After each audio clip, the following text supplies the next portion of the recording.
word Kindertransport is German for children's transport. This was an organized rescue effort that took place during the 9 months prior to the outbreak of the Second World War. In 1939, many families sent their children off to the United Kingdom knowing if they didn't, they would have died in a concentration camp. The United Kingdom ended up taking in nearly 10,000 predominantly Jewish children under the age of 17 from Germany, Austria, Czechoslovakia, Poland, and the Free City of Danzig. 1,000 La Hill children were written to Belgium. These children were then placed in British foster homes, hostels, schools, and farms. Hostel is an establishment which provides inexpensive food and lodging for a specific group of people such as students, workers, or travelers. The kids that went on the Kindertransport were often their only family members who survived the Holocaust. The program was supported, publicized, and encouraged by the British government, which waived some immigration requirements.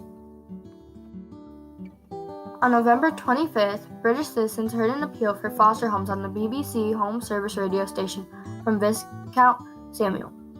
Soon there were 500 offers, and RCM volunteers started visiting possible foster homes and reporting on the conditions. He did not insist that the homes for Jewish children should be Jewish homes, nor did they probe too carefully into the motives and characters for the families. It was significant for the houses to look clean and the families seem respectable. The first party of nearly 200 children arrived in Harwich on December 2nd, 3 weeks after Kristallnacht. Gertrude Wismiller-Major arranged for 1,500 children to be admitted to the Netherlands while waiting for entry to Great Britain. The children were supported by the Dutch Committee for Jewish Refugees until their further passage. And they came in one Nazi to each compartment. We pulled down the blind, and we were all made to stand up in the gangway, and they pulled all the cases down from the racks, and they threw everything about, looking for money, looking for jewelry, or anything of value. They made us hand over our 10 marks. They took my little locket, and other children had to know Mogendovits and so on. I had a Mogendovit as well, which I brought over with me. Yes, that went. That's what they did. You can imagine how frightened we were. And there was one little girl who, I think her mother had prepared her for becoming an adult, and so she had these few sanitary towels, so you can imagine how she felt. It was really things like that, which they couldn't have cared less. And then they just left the train and marched out, and we had to sort of try and find our belongings again, put them back in the little cases. We were only allowed a little case. And as the train started again, we let the blinds up, and we sort of hung out of the windows, and we shouted as soon as each carriage was across the border. We shouted at them, we shouted, thank goodness, I don't know what we shouted, but I remember shouting. And we crossed, and I suppose we just all realized we were free.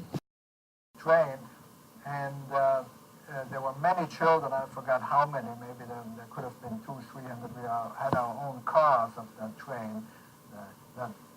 So there might have been a couple of hundred children on the train, and most of them went into camps in England that were set up for children. Some went to, excuse me, some of the children went to farms. Farmers took them and did agricultural work on farms, but a lot of them stayed in camps. I did not. I did not stay with Mr. Hurst, but I stayed with his designer and his wife, who was a young couple.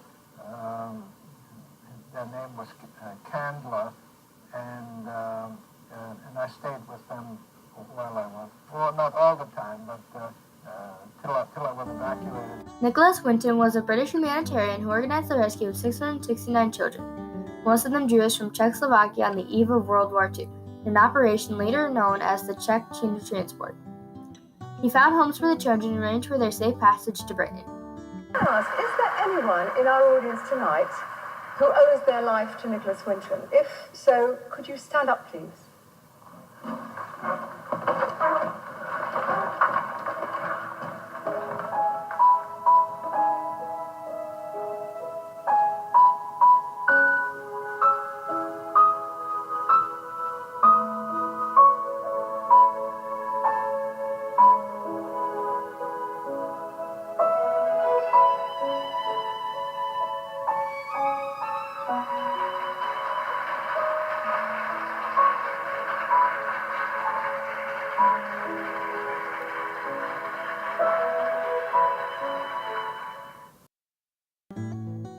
The German government has agreed to make a one-time payment to Kindertransport survivors, mostly Jewish children who were evacuated to Britain and other places to escape the Nazis.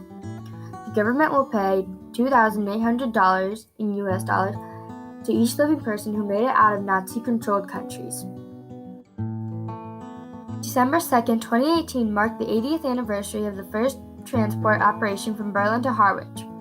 The U.S. Holocaust Memorial Museum reports the first mission rescued nearly 200 children from a Jewish orphanage.